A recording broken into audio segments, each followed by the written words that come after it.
Increase our faith. That's what the disciples say to Jesus at the beginning of today's gospel reading. They are worried that they won't have enough faith to do what he has commanded in the bit right before our reading today, namely, forgive someone 7 times. The disciples don't think they have enough faith to do something like that, so they say, increase our faith. But Jesus doesn't seem to be concerned with how much faith they have.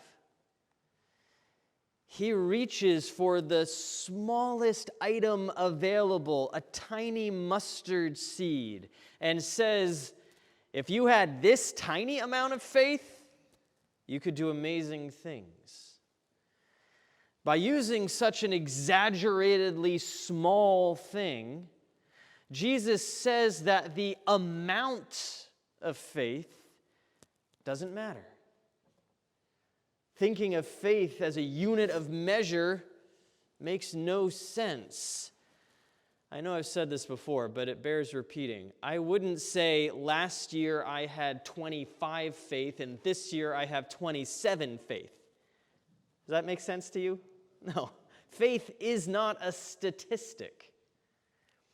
Jesus tells the disciples about mustard seed faith in order to help them see that it's not an increase in the quantity of faith that matters, but an increase in what faith does, in how faith shapes our lives. So let's look at 2 ways this morning. First, faith in God sharpens our vision. And second, faith in God motivates our action. I've had blurry vision since middle school. My parents brought me to the optometrist who noticed my nearsightedness right away. He prescribed glasses, which I hated wearing, as any 8th grader would. My desire to keep people from knowing I needed glasses was so great that I skipped trying out for the high school baseball team. I couldn't see fly balls without my glasses, but I was unwilling to put them on. There's another sort of lenses that I fail to put on just as often as I did with my glasses in middle school. These are the lenses of faith. My glasses sharpen my vision of objects in the world around me, and the lenses of faith sharpen our vision of the God who is present and in and around all things. My glasses, well, my contacts, I do have them in right now. I should have just put my glasses on this morning. I wasn't even thinking about the sermon. My glasses don't give me the ability to see. Rather, they give me the ability to see well. When we put on the lenses of faith, we see the world with clearer eyes. Our sharper vision allows us to see God's directing movement between us and those people, places, and things with which we interact. We stand forever in God's presence, and God moves with us down the paths of our lives. And faith sharpens our vision to catch glimpses of this movement. So here's an example. A few weeks ago, my father officiated at a funeral for a man he did not know well. After speaking with the family, he realized that the deceased man and his wife had grown up in southeastern Connecticut. They had attended St. Mark's. In fact, they had gotten married at St. Mark's, right here, in the early 1960s. My dad called me and asked me to look in our records. I found the notation about their wedding in one of those big tomes that we have in the office. I took a picture of it and I sent it to my dad. He printed out the notation and framed it for the family. And this small act connected him to them while he officiated the funeral, making the service all that more profound. Now, we could see this whole thing as a simple coincidence, but seen through the lenses of faith, we can discern God's connecting creativity at work, leading to deeper relationships and deeper outpourings of love. So this leads us into the second way faith shapes our lives. There are a lot more, but I only have 10 or 12 minutes. So the second way is faith in God motivates our actions.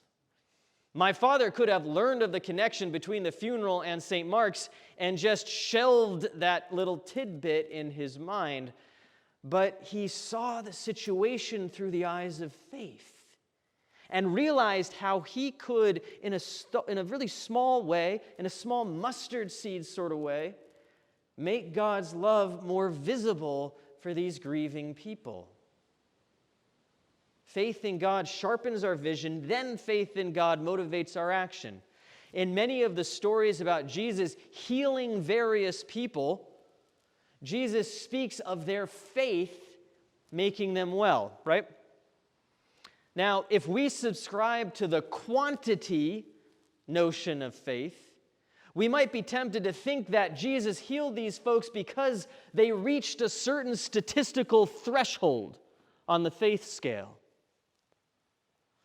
But the mustard seed reminds us that the quantity of faith is less important than the action of faith. The healing stories, therefore, are really about people whose faith motivated them to the action of seeking out Jesus in the first place. The gospel writers recorded those healings because of the sometimes heroic and sometimes simple action of faith. Again, when Jesus says, if you had faith the size of a mustard seed, he's not speaking about a quantity. We do not have a collection of faith in the same way that we have a collection of baseball cards or teapots or old comic books. Faith is not something we can store up in a safe deposit box.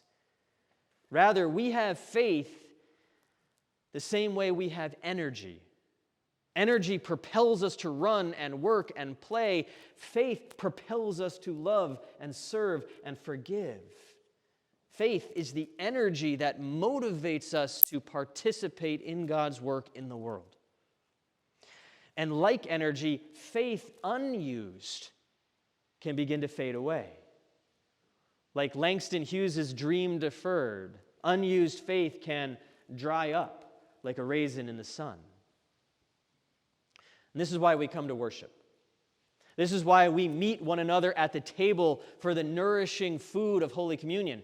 This is why we do spiritual practices that keep us in contact with God and with other faithful people. God gave us faith to motivate us to love and to serve God. And as exercise is to energy, our participation in God's work is to faith. And the more we allow our faith to motivate our action, the more resilient our faith becomes when we are confronted with difficult and demanding situations. So faith in God sharpens our vision. Viewing the world through the lenses of faith shows a deeper layer of reality, the eternal reality of God's presence. And then faith in God motivates us to act, to live lives full of God's love and grace, to bring God's gifts to other people and call God's gifts forth from those people.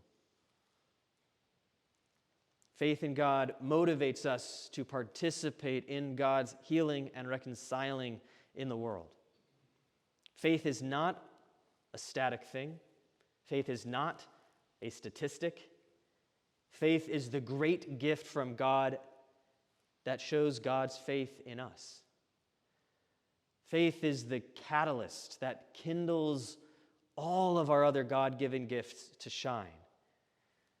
And a mustard seed is all we need to see and to act upon God's movement in our lives. Amen.